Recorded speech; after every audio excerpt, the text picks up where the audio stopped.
खेलते, साथ खाना खाते, मगर दोनों के बीच लड़ाई भी काफी होती थी। ऐसी ही एक लड़ाई के बारे में हम आज आपको बताने वाले हैं।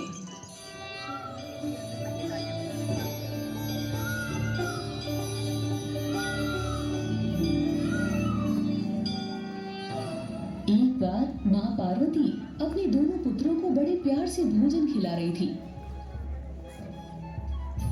ये निवाला गणेश का, ये निवाला कार्तिकेय का। माते, आज का खाना तो बहुत ही स्वादिष्ट बना है और ये लड्डू देखकर तो मेरे मुंह में पानी आ गया है।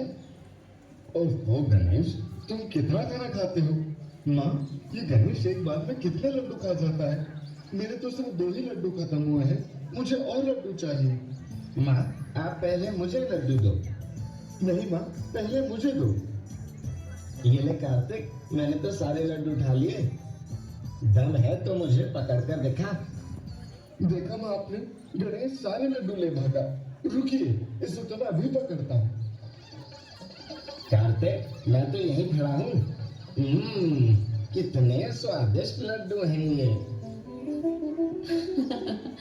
बच्चों, तुम दोनों का खेलना झगड़ा हो जाए तो मुझे बुला लेना, मैं वहां बैठी हूँ। रुक गणेश, आज तो मैं तुम्हें पकड़ कर ही रहूंगा। नहीं कार्तिक, तुम मुझे नहीं पकड़ सकते। ऐसा कहकर गणेश जी गायब हो जाते हैं। माँ, देखिए ना, गणेश बार बार अदृश्य हो जाता है, इसलिए मैं उसे पकड़ ही नहीं पाता हूँ। तभी वहां नारद मुनि आ जाते हैं। नारायण नारायण। कार्तिक को माँ पार्वती से हट करता देख नारद मुनि समझ जाते हैं कि गणेश और कार्तिकेय झगड़ा कर रहे हैं। प्रणाम देवर्षि नारद, कहिए कैसे आना हुआ? देवी पार्वती, मैं तो आपको ये दिव्य फल देने आया हूँ। जो भी इस फल को ग्रहण करेगा उसे अमृतत्व और अतुल्य बुद्धि प्राप्त होगी।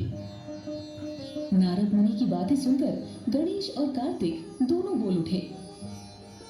ये दिव्य फल तो मैं ही खाऊंगा। नहीं गणेश, मैं तुमसे बड़ा हूँ, ये फल तो मैं ही खाऊंगा। अरे अरे बच्चों, झगड़ा करना बंद करो अब, मेरे लिए तो तुम दोनों बराबर हो।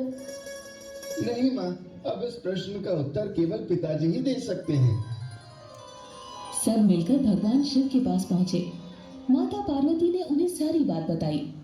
प्रभु, अब आप ही इन दोनों को समझाइए। पिताश्री, आप ही बताइए, मैं कार्तिक से बड़ा हूँ, इसलिए मुझे ये फल मिलना चाहिए। देख लिया, दोनों ही अपने आप को बड़ा बनाने पर उतरे हैं। देव ऋषि नारद, अगर आपके पास इस समस्या का कोई हल है तो हमें बताइए। नारायण नारायण। प्रभु, इस गुत्थी को सुलझाने के लिए मेरे पास एक तरकीब है। मैं तुम दोनों के सामने एक चुनौती रखता हूँ। जो जीतेगा वही इस फल का असली हकदार होगा और वही बड़ा भाई माना जाएगा। कैसी चुनौती देव ऋषि नारद? तुम दोनों को पृथ्वी की परिक्रमा करनी होगी। दोनों में से जो प्रथम पृथ्वी की 3 बार परिक्रमा करके पहले आएगा उसे विजय घोषित करके फल दिया जाएगा। मुझे तो ये सर्वोत्तम सुझाव लगता है, मुझे ये चुनौती स्वीकार है। फिर तो विजेता मैं ही बनूंगा। मुझे आशीर्वाद दीजिए माता श्री, पिताश्री। तुम विजेता कैसे बनोगे गणेश? तुम्हारा वाहन तो मूषक है और मेरा मोर। मेरे वाहन की रफ्तार मूषक से काफी ज्यादा है। ऐसा कहकर कार्तिक तुरंत अपने दिव्य वाहन मोर पर सवार हो गए और आकाश में उड़ते हुए चले गए। तभी मूषक ने कहा, प्रभु, मैं तो मोर की तरह तेज रफ्तार से नहीं उड़ सकता, तो हम विजेता कैसे बनेंगे? मूषक की बातें सुनकर गणेश जी मन ही मन सोचने लगते हैं। मेरा वाहन मूषक तो उड़ नहीं सकता और कितना भी तेज क्यों ना दौड़ ले, फिर भी मोर के सामने जीतना तो असंभव होगा। मुझे कुछ और तरकीब लगानी पड़ेगी। तभी उन्हें एक विचार सूझा। वो मन ही मन मुस्कुराए और बोले, तुम चिंता मत करो मूषक, तेज रफ्तार की जरूरत नहीं पड़ेगी। माताश्री, पिताश्री, आप दोनों ही कृपया साथ में विराजमान हो जाइए। पुत्र गणेश, तुम धरती की परिक्रमा नहीं कर रहे? तुम्हें प्रतियोगिता में हिस्सा नहीं लेना क्या? पार्वती, हमारे दोनों पुत्र बहुत बुद्धिमान हैं। गणेश अगर ऐसा कर रहा है तो कुछ सोच कर ही कर रहा होगा। गणेश जी ने अपने हाथ जोड़े और भक्ति के साथ भगवान शिव और पार्वती के समक्ष चक्कर लगाने लगे। गणेश को ऐसा करता देख भगवान शंकर, माता पार्वती और देवर्षि नारद चकित रह गए। वो सोचने लगे कि बाल गणेश ये क्या कर रहे हैं।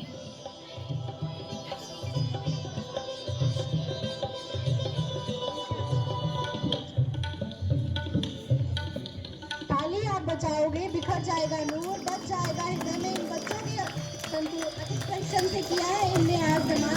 ये बच्चे अवतार है, ताली हो भरपूर।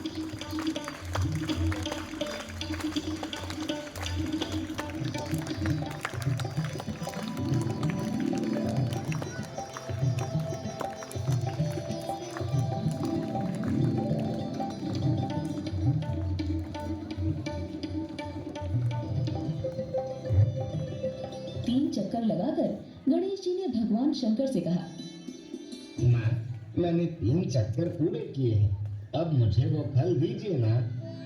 मगर पुत्र, तुमने तो हमारे इर्द गिर्द चक्कर लगाए, तुम तो विश्व के भ्रमण पर गए ही नहीं, तो हम कैसे कह सकते हैं कि तुम जीत गए? माता, विश्व का भ्रमण करने के लिए मुझे कैलाश छोड़कर जाने की आवश्यकता ही नहीं लगी। वेदों और शास्त्रों में लिखा है कि माता पिता के चरणों में ही पूरा संसार विराजमान होता है। माता पिता ही संतान के लिए त्रिलोक के समान होते हैं। जब मैंने आपके इर्द गिर्द चक्कर लगाए, इसका मतलब मैंने विश्व के चक्कर लगाए और अपनी चुनौती को पूरा किया। मेरे लाल, मेरा गणेश। पार्वती, वेद पुराणों के हिसाब से गणेश की बात सत्य है, इसलिए गणेश ही चुनौती का विजेता माना जाएगा। तभी कार्तिक भी वहां आ पहुंचे। माता, पिताजी, मैंने विश्व के 3 चक्कर लगा लिए। बहुत अच्छे बेटा, मगर गणेश ने तो ये चुनौती जीत ली है। क्या? मगर मैं तो गणेश जी को रास्ते में कहीं देखा ही नहीं। देवर्षि नारद ने कार्तिक को सारी बातें बताई। वो भी गणेश की बुद्धिमानी से बहुत प्रसन्न हुए। उन्होंने गणेश को गले लगा लिया। उसके बाद माता पार्वती ने अपने दोनों पुत्रों को वो दिव्य फल मिल बांटकर खाने के लिए दे दिया।